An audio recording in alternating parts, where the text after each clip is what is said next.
कुछ समय पहले की बात है। मुंबई की एक झुग्गी बस्ती में एक नवयुवक रहता था।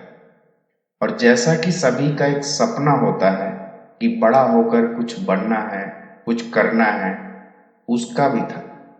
लेकिन उसकी तबीयत एक दिन अचानक खराब हो गई और डॉक्टरों ने बताया कि उसको एक गंभीर बीमारी है। बीमारी भी ऐसी कि जिसका इलाज नहीं, और उस बीमारी की देखभाल का खर्च भी लाखों में। बीमारी के बारे में जानकर उसके सारे सपने, सारी उम्मीदें एक पल में कांच के टुकड़ों की तरह बिखर गए। इस टेंशन में एक दिन उसकी तबीयत कुछ ज्यादा ही खराब हो गई और उसके पास इलाज के पैसे भी नहीं थे। घर में वह दो भाइयों में सबसे बड़ा था। छोटा भाई स्कूल जाता था। उसके पिताजी मुश्किल से दो वक्त की रोटी का इंतजाम कर पाते थे। उसकी बीमारी की खबर ने सबको अंदर से तोड़ दिया था।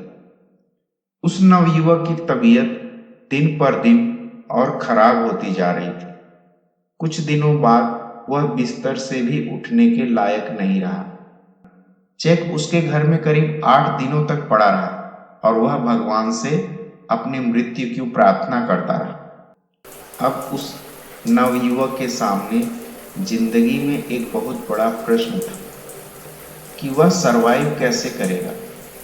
परिवार के लोग उसकी बीमारी से अलग दुखी थे। इस नवयुवक ने ईश्वर से प्रार्थना किया कि हे भगवान, आपने जो कुछ भी किया है शायद अच्छा ही किया होगा, लेकिन मेरी लाइफ यदि शेष है तो कुछ ऐसा करो कि मैं इस बीमारी के होते हुए भी किसी पर निर्भर ना रहूं। कोई भी नंबर एग्जिस्ट नहीं करता था और शायद कोई कंपनी भी एग्जिस्ट नहीं करती थी।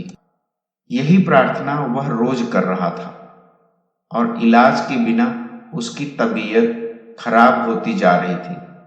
उसको लगने लगा कि अब उसकी जिंदगी पूरी हुई, सारे सपने अधूरे रह गए।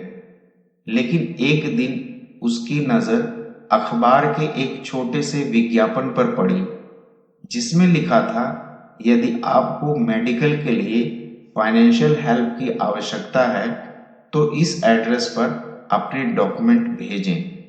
एक नाम, एड्रेस, 3 फोन नंबर और एक ईमेल आईडी उस अखबार के विज्ञापन में दिया हुआ था।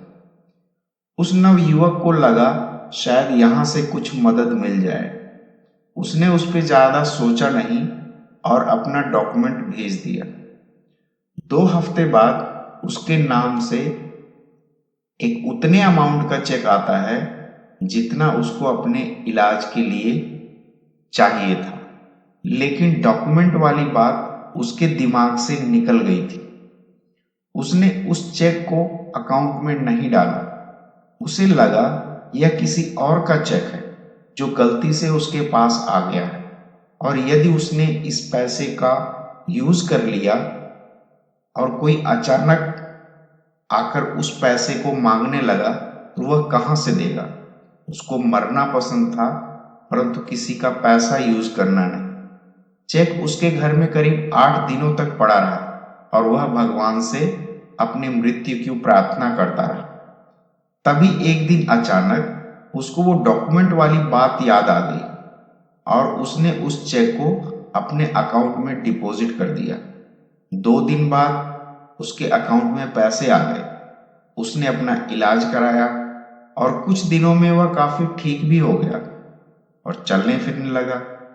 उसने उस कंपनी को धन्यवाद देने के लिए मेल किया, लेकिन वह मेल डिलीवर नहीं हुई और रिटर्न आ गई। फिर उसने उन 3 फोन नंबर्स पर फोन करना चाहा, लेकिन कोई भी नंबर एग्जिस्ट नहीं करता था और शायद कोई कंपनी भी एग्जिस्ट नहीं करती थी।